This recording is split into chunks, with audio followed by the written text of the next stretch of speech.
Hello po, kamusta po ang lahat? Sama kayong panig na mundo naroon, lagi po kayong mag-iingat. Welcome po sa ating channel, ang Showpol.ph. Ngayon po ay ika-25 ng Mayo, taon 2024. Ang pag-uusapan po natin ngayon ay yung pong karugtong ng video natin kahapon, kaugnay ng mga tulong na inibigay ng dating administrasyong Duterte sa mga Yolanda victim o Yolanda survivor.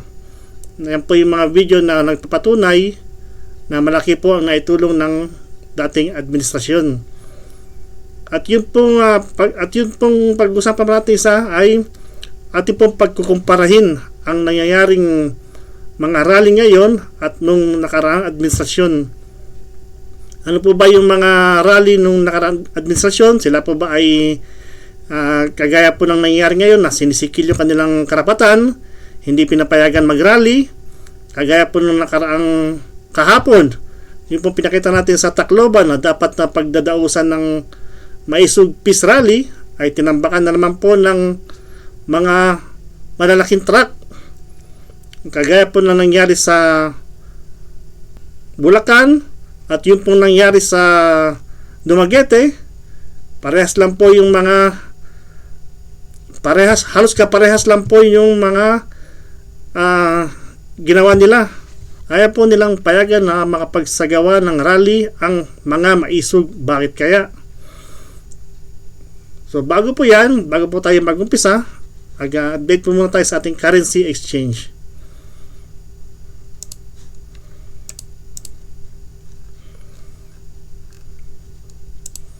Ang 1 US dollar po ay 58.182. New Zealand dollar 35.614. Bahraini dinar 154.74. Kuwaiti dinar 189.03. Saudi Arabian Riyal 15.515. Canadian dollar 42.572.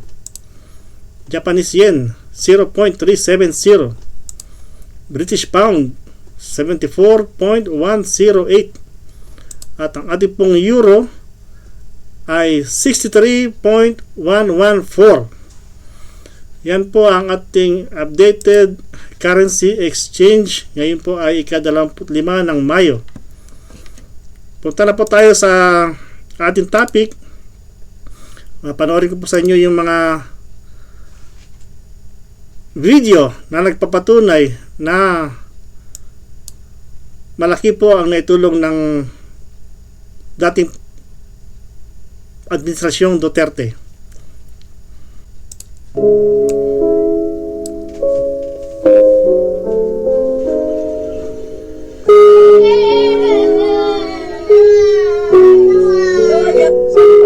Sa village na ito, sinabi na nasa higit 2,000 ang mga bahay na nandito at ang mayorya ng mga homeowner ay mga single parent. At lahat sila ay nagpapasalamat sa tulong ni former President Duterte. Maraming salamat po President Rodrigo Duterte kasi natutulungan niyo kami sa bahay at sa lupa na wala na po kami problema. Actually, yung hili na lang namin ang problema namin. At yes, nasa amin ang lahat. Nagpapasalamat ako sa pagdating na nagkalantan ko ba ng mga anak na tanan na may adang mga bahay. Nagpapili kami. Nakunin mga babae ang bukan niya. Bukangan niya nakita mga anak ko. Kung nagpamamitin na trabaho. Okay, mamaya. Ati pa kami. Hindi ko ang kuan malatalat mga anak ko may adang mga pagkatrabaho. Mga natira mga trabaho. Aling ko sa nga. Adang palulungo. Nag-iinalo. Malaking tulong na kanila ko sa libreng pabahay na to kasi sa single parent hindi namin kaya. Kaya ngayon, masasabi ko na lang sana marami pa siyang matulungan at makontinue kung ano yung mga hangarin niya para tulad namin na may at yun lang po sana. Salamat din po ako dahil malaking tulong po ang bahay. Katulad din po, single parent po po, ibang trabaho. Yun lang po ang masasabi ko. Maraming salamat po kay Tatay Digo sa malaking tulong na binigay niya. nyo, palagi po kayong maging malakas para marami pang matulungan. Salamat. I'm thankful, lalo na kami nga, wala na kaming uuwian. Recent time, hindi na kami makakabalik ang dati namin na kunot, tirahan. So, kung paano pa kami hindi, wala na doon talaga nang babalikan. So, dapat talaga naman nagpasalamat ka dati. Tagaan talaga kami hindi sa bahay. Kung diritikan hinin, para hindi kami marunong kami na okay. Or for example, mabalik kami hanamon kuan, hanamon kagaanak na kami kami bumalik kay kami kanya-kanya pamilya na kailangan kami nagkakaroon ito provide kita mo kuan. So, papasalamat yan kami. Thank you hapon.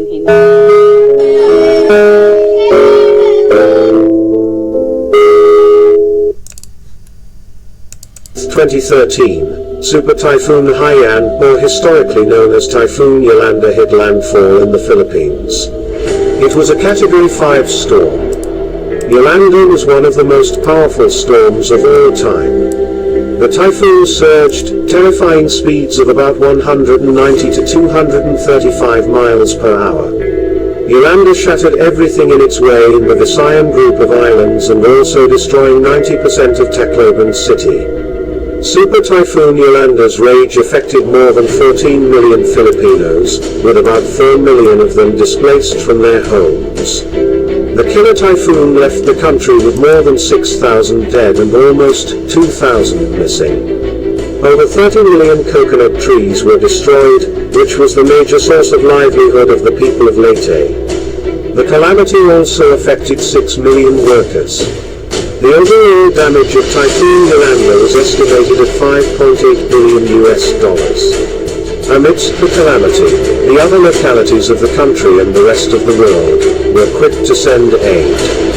On November 8, 2016, during the wreath-laying ceremony in commemoration of those who died in Leyte, President Rodrigo Duterte showed his dismay because there were still only a few thousand families relocated. A lot of families were still living on danger zones and temporary shelters. He admitted that the government had fallen short of the people's expectation. And so he called on the government agencies, the local water utilities administration, Department of Public Works and Highways, the National Housing Authority and also the Office of the Vice President, Lenny Robredo, to fast-track the construction of the housing projects.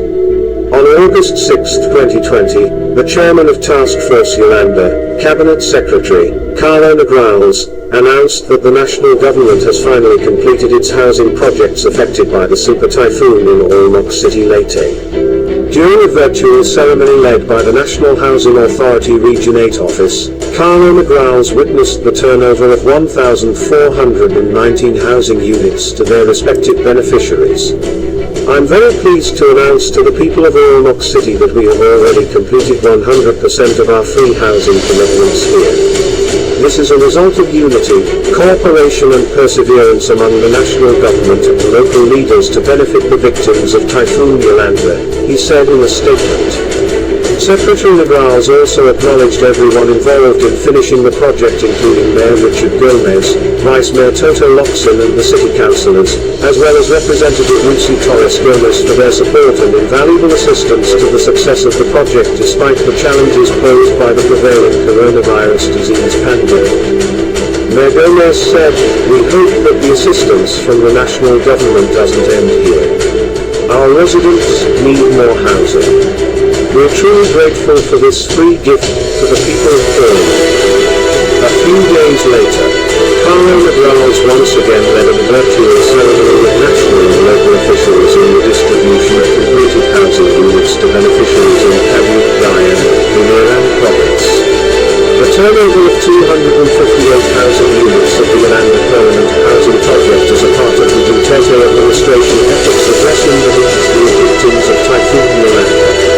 National Housing Authority data shows that 54,508 housing units allocated for Region 8, a total 35,462 have already been completed and another 10,877 are under construction.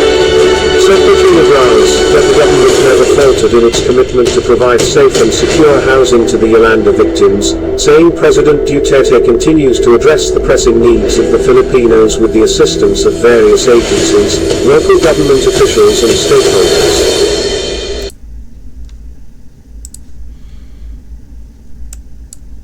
Tiniyak naman ng Pangulong Rodrigo Duterte sa mga nasalanta ng dalawang pinakamalaking o pinakamapinsalang bagyo na dumaan sa bansa na hindi nila kailangan pang bayaran ang kanilang mga relocation houses. Inanunsyo ito ng Pangulong Duterte sa mga biktima ng Bagyong Pablo na nanalasa sa Davao Region noong 2012 at Super Bagyong Yolanda na malubhang nakapinsala naman ang Eastern Visayas noong 2013. Dumalo ang mga survivor ng mga nasabing bagyo sa National Housing Summit na pinasalayaan ng National Housing Authority sa Quezon City, kung saan pumunta rin ang Pangulo para dalhin sa kanila ang magandang balita. Ayon sa Pangulong Duterte, hanggat siyang Pangulo ng bansa, walang babayaran ang mga survivor ng bagyo para sa kanilang relocation house. So yan po yung ating pagpapatunay na malaki po ang naiambag o naitulong ng dating administrasyon Duterte sa mga biktima ng Yolanda, hindi lamang sa Tacloban, pati na po sa ibang lugar ng Leyte, sa Ormoc. Yan po. At puntahan naman po natin yung sinasabi ko kanina, pagkukumpara kung ano po yung sitwasyon ng mga nagrarally noong panahon ni Pangulong Duterte at yung at sa panahon ni ngayon Pangulong Marcos Jr.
Yan ang sandigan ng ating pamumuhay. Tinakpan natin ang bagong kaisipan ng pinakasulong na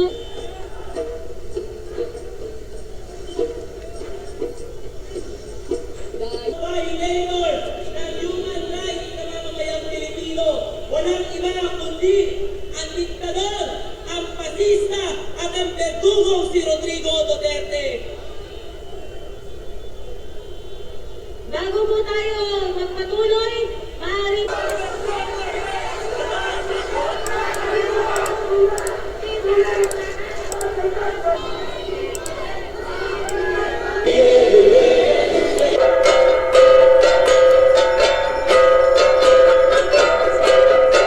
Pinag-iba!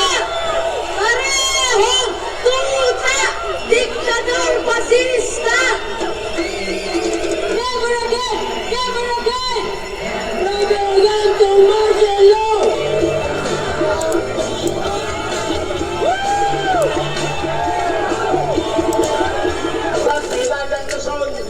Ayaw namin ang martial law. Ang nangyayaring pagsulog sa impeachment ni Duterte, magtanggol at higit ang aming karapatan sa sariling pagpapasya. Aming higit ang tunay na pagpapasya.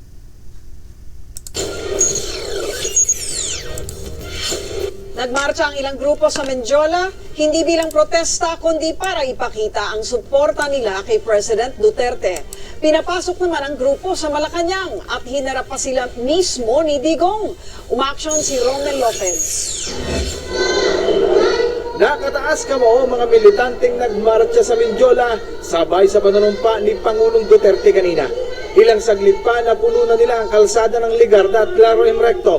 Pero sa halip na itaboy, inisikarutan pa sila ng mga pulis at PSG. Sinamahan din ng mga lider sa loob mismo ng Malacanang. Ayon sa mga militante, hindi protesta ang kanilang ginawa, kundi pagpapakita ng suporta sa bagong administrasyon. So hindi na po natin itutuloy ito dahil hindi naman po ito mga anti-Duterte. Ito po ay bagong umupo si Pangulong Duterte ay yung pong suporta nila. Siguro nagpapakita nga sila ng suporta sa bagong administrasyon. Kung makikita nyo po, andyan po si Mr. Renato Reyes. Alam naman po natin kung ano yung pinaglalaban yan. Saan na kaya si Mr. Renato Reyes ngayon? Matagal na tayong walang balita sa kanya. Yan po ang patunay na ang nakaraan administrasyon Duterte, hindi po niya pinipigilan ang mga taong gusto magpahayag ng kanilang saloobin. Kita niyo naman po, may mga nagsusunog pa ng mga EPG. Hindi po yan pinipigilan.